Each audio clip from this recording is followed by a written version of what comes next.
अस्सलामुअलैकुम, क्या हाल चाल है जी। उम्मीद करती हूँ आप खैरियत से होंगे और मैं भी अल्लाह का शुक्र है खैरियत से हूँ। और तमाम देखने वालों को सुनने वालों को मेरी तरफ से आज फ़र्स्ट रोज़ा है, बहुत बहुत मुबारक हो और रमज़ान की बहुत मुबारक हो। तो आज इसलिए मैं आपके लिए बहुत अच्छी रेसिपी लेकर आई हूँ, इसे ट्राई ज़रूर कीजिएगा। यहाँ पे मैंने एक गिलास लिया है और इसमें 1/3 कप मैंने नीम गर्म पानी डाला, जिसमें मैंने चीनी के 2 टेबल स्पून डाले और तकरीबन 1.5 टेबल स्पून मैंने ईस्ट का डाल दिया। और अब क्लिंग रैप लगा के मैं इसको रख रही हूँ। इसको अच्छे से देखिए कितना अच्छा ये फॉर्मिंग उसमें आ गया है। तो यहाँ पे हमारी ईस्ट बहुत अच्छी है। अब जी यहाँ पे मैंने ले लिया है मैदा, जो कि बड़ी वाली 3 प्यालियाँ हैं और जिसमें हम लोग अक्सर खीर वगैरह सर्व करते हैं, उस तरह की मैंने 3 प्यालियाँ यहाँ पे मैदा ले लिया है। और जो मैंने ये ईस्ट का जो पानी था वो मैंने सारा इसके अंदर डाल दिया। अब यहाँ पे मैंने डाल दिया है नमक, इसके अंदर शामिल किया और इसको अच्छे से मिक्स करूँगी। और बाकी जितना पानी मुझे ज़रूरत होगी थोड़ा थोड़ा डालकर इसकी एक अच्छी सी डो बना लूँगी। जब इसकी आप सारी कंबाइन कर लेंगे डो को, तो आप इसमें 2 से 3 टेबलस्पून ऑयल डालें और ऑयल डाल के अच्छे से नीट करेंगे। अब यहाँ पे देखें मेरे से डो अच्छी नीट हो गई है, सॉफ्ट भी है और बहुत अच्छी हो गई। अब इसको मैं रख रही हूँ राइस होने के लिए। एक बाउल में मैंने 1 टेबलस्पून ऑयल डाला, अच्छे से मैंने स्प्रेड किया डो को और मैंने क्लिंग रैप लगा के अब रख दिया ताकि ये यहाँ पे राइस हो जाए। अब यहाँ पे आ जाते हैं, जो मैंने चिकन यूज़ करनी है जिंगर की, उसके लिए यहाँ पे स्ट्रिप मैंने लिए हैं इस तरह थिन से मैंने स्ट्रिप ले लिए और इसको मैंने कटिंग कर लिया। ब्रेस्ट के पीसेस सारे इसको मैरिनेट करने के लिए यहाँ पे सबसे पहले मैंने क्या किया कि 1/3 कप मेरे पास यहाँ पे दूध है, ये बॉयल हुआ हुआ ठंडा दूध है। इसके अंदर मैं 2 टेबलस्पून डाल रही हूँ सिरका के। मैं जब भी चिकन फ्राई करती हूँ या मैरिनेट करती हूँ, मैं उसके अंदर ये बटर मिल्क का यूज़ ज़रूर करती हूँ। इससे एक तो आपकी चिकन बहुत ज़्यादा सॉफ्ट होगी और बहुत मज़े की होगी। कभी आप इसको ट्राई ज़रूर कीजिएगा। अब इसमें मैंने सिरका डाल के एक साइड पे रख दिया। मैंने इसमें डाला है 2 टेबलस्पून सिरका के, 2 ही टेबलस्पून इसके अंदर अब चिली सॉस के चले गए। अब इसके अंदर 1 टेबलस्पून या अपने हिसाब से आप इसके अंदर डालेंगे कुटी हुई मिर्च, 1 टीस्पून इसके अंदर काली मिर्च, यहाँ पे लाल मिर्च का पाउडर है 1 टीस्पून, हल्दी है 1/2 टीस्पून, नमक टेस्ट के हिसाब से और यहाँ पे 1 चम्मच है लहसुन का पाउडर। अब लास्ट में जी चला जाएगा यहाँ पे बटर मिल्क, जो मैंने सिरका डाल के रखा हुआ था और इसको अच्छे से मिक्स करूँगी और मैरिनेट होने के लिए इसको मैं रख दूँगी। अब चाहे तो ओवरनाइट रख दें आपने जब भी ये रेसिपी बनानी हो, या सुबह के टाइम रख दें, या आप इसको 3 से 4 घंटे ज़रूर दें। अब मैं आपको सॉस बनाना बता रही हूँ, जो कि शवारमा में यूज़ होती है। बिल्कुल ऑथेंटिक ये सॉस है, इसी तरीके से ये बनती है। यहाँ पे मैंने 2 जवे ले लिए लहसुन के और 1/3 कप मैंने ऑयल का ले लिया। 2 टेबलस्पून भर के मैंने इसके अंदर सफ़ेद तिल के ले लिए। काली मिर्च मैंने 1/2 टीस्पून इसके अंदर डाल दी, 1/2 टीस्पून तकरीबन नमक इसके अंदर शामिल कर दिया। हल्का सा इसको पीसूँगी। अच्छा, इसमें मेरे पास ये मिक्स सब थे, मैंने ये डाल दिया। आपके पास नहीं है तो आप ओरिगैनो डालेंगे, ठीक है। ओरिगैनो डाल के इसको पीस लें। आधा कप यहाँ पे मेरे पास दही का है, ये डाल के मैं इसको पीस रही हूँ। अच्छी से इसकी जैसे चटनी सी बन जाती है, इस टाइप का ये बन जाएगी। तो आप देख सकते हैं कितना अच्छा यहाँ पे ये पिस चुका है। इसके अंदर तिल बिल्कुल अच्छे से मैश हो गए, ग्राइंड हो गए। अब जी यहाँ पे मेरे पास 1 कप है मेयोनीज़ का, प्लेन मैंने मेयोनीज़ लिया है। ये भी इसके अंदर डाल के मैं इसको पेस्ट बना लूँगी। अच्छा, मेरे पास जार ये वाला छोटा है तो मैं थोड़ा थोड़ा करके कर रही हूँ। आप ब्लेंडर में कर रहे हैं तो आप एक साथ डाल लें या इसी तरह कर लें, आप किसी भी तरीके से इसको पेस्ट बना लें। यहाँ पे मैंने बाउल में देखें डाल दिया है, बाकी जो था वो भी डाल दिया बाउल में। और ये बिल्कुल ऑथेंटिक, आप इसको खा के देखेंगे एकदम जो शवारमे की सॉस होती है ये वो है। बाकी बाउल में जो मैंने मिक्सचर रखा हुआ था, थोड़ा सा पानी डाल के मैंने इसको थोड़ा सा थिन कर दिया, या अपनी मर्ज़ी के हिसाब से आप सॉस रख सकते हैं, कितनी थिन पसंद है या कितने थिक। यहाँ पे शवारमा की सॉस भी रेडी होगी है। पहले जो रेडी करने वाले सामान थे वो आप रेडी करके रख लें।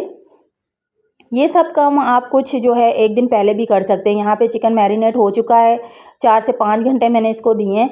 और अब मैंने यहाँ पे 2 प्याली लिया है मैदा, जिसके अंदर मैं 1 टेबलस्पून डाल रही हूँ चिकन पाउडर। चिकन पाउडर बहुत अच्छा फ्लेवर लेकर आएगा। और 1 ही टेबलस्पून इसके अंदर नमक शामिल कर रही हूँ, इसको मिक्स करूँगी। और अब मैं इसकी कोटिंग करूँगी। जिंगर की कोटिंग बना रही हूँ मैं, क्योंकि जिंगर शवारमा बना रही हूँ।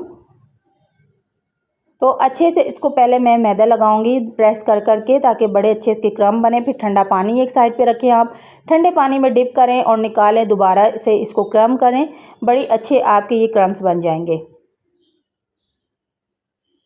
अच्छा, मैंने लिया है मिनी पॉकेट बनाऊंगी तो उस हिसाब से मैंने चिकन देखें रखी है।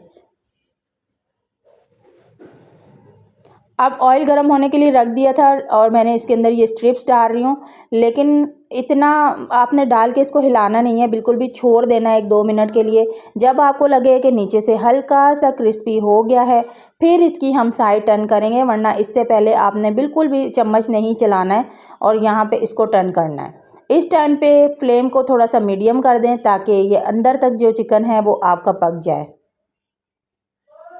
अगर आपने इसको फ्रीज़ करने का भी तरीका है, इसको अगर आपने फ्रीज़ करना है, जब दोनों साइड पे ये क्रिस्पी हो जाए, फिर आप इसको निकाल के एक स्ट्रेनर में रख दें और इसको फ्रीज़ कर दें। जब भी आपने बनाना हो आप इनको निकालें, तेल को थोड़ा सा गर्म करें और दोबारा से इसको फ्राई कर लें। तो यहाँ पे आपके ज़िंगर स्ट्रिप फ्रीज़ हुए हुए भी रेडी हो जाएंगे। आगे चल के जो पॉकेट्स बनाऊँगी उनको भी मैं आपको फ्रीज़ करने का तरीका बताऊँगी, आप इनको फ्रीज़ करके भी बना रख सकते हैं। बस यहाँ पे मेरे ये चिकन रेडी हो गए हैं, बड़े अच्छा इसको देखें लाइट गोल्डन सा कलर आ चुका है। और एक इनको स्ट्रेनर में निकाल के रखूँगी, ताकि ये क्रिस्पी भी रहें और एक्सेस ऑयल भी सारा इसका निकल जाए। बस यहाँ पे अब ये जिंगर्स के स्ट्रिप बिल्कुल तैयार है। मैंने देखे कितने अच्छे ये काटे में इसके स्ट्रिप। दोबारा सेकंड बैच जो है वो तैयार कर रही हूँ, इसी तरह डाल के छोड़ दूँगी और थोड़ा सा जब क्रिस्पी होगा फिर टर्न करके फ्राई कर लूँगी। तो यहाँ पे जी काफ़ी सारे स्टेप मेरे कंप्लीट हो गए हैं। थोड़ा सा ये है कि आपको थोड़ा टाइम टेकिंग रेसिपी है, लेकिन यकीन करें बहुत मज़े की है। अब डो देखें कितनी अच्छी राइस हुई है कि आपने देखा है कि क्लिंग रैप से भी वो बाहर आ गई है, इतनी अच्छी डो राइस हुई है। बस डो को अब कंबाइन करके स्लिप के ऊपर मैं क्या कर रही हूँ कि डस्ट कर रही हूँ मैदा, और मैंने हाफ़ डो ले ली है। आपके पास अगर स्पेस ज़्यादा आप पूरी डो भी ले करके आप इसको एक रोटी बना सकते हैं, पूरी रोटी इसको बना लें। बहुत इजी मैं आपको कटिंग करने का तरीका बताती हूँ, एक पेड़ा बनाने की ज़रूरत नहीं है। बस इसको अच्छे से फोल्ड किया और इसकी एक बड़ी सी रोटी बना ली। ना ही वो बहुत मोटी होगी और ना ही बहुत पतली होगी, नॉर्मल ही होगी, क्योंकि इसके अंदर हम लोगों ने, आप याद रखें कि इसके अंदर ईस्ट डाली है।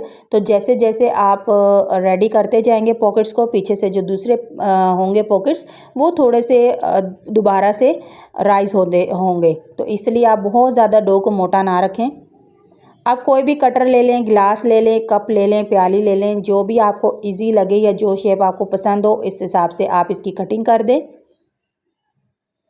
एक्सेस निकाल दिया मैंने, दोबारा से इसको पेड़ा बनाऊंगी और दोबारा इतनी ही ये सारे मैं बना के तैयार कर लूँगी। यहाँ पे मैंने तवे को थोड़ा सा प्री हीट किया और बिल्कुल लो फ्लेम की है। लो फ्लेम पे आपने इसको पकाना है, जैसे कि हम चावल की दम लगाते हैं उस तरह की फ्लेम उसमें हमने पकाना है। आपने बिल्कुल भी हाई फ्लेम नहीं रखनी है, वरना ये जल जाएंगे और अंदर से कच्चे रहेंगे, ऊपर से पक जाएंगे। स्किप मैंने वीडियो बिल्कुल भी नहीं की, आप साथ साथ देख रहे हैं कि किस तरह इसके अंदर बबल्स आ रहे हैं, इसलिए मैंने वीडियो स्किप नहीं की, ताकि आप देखें कि कितने अच्छे इसके अंदर बबल्स आ रहे हैं, हल्के हल्के से अंदर से ये फूल रही है और ये पक रही है।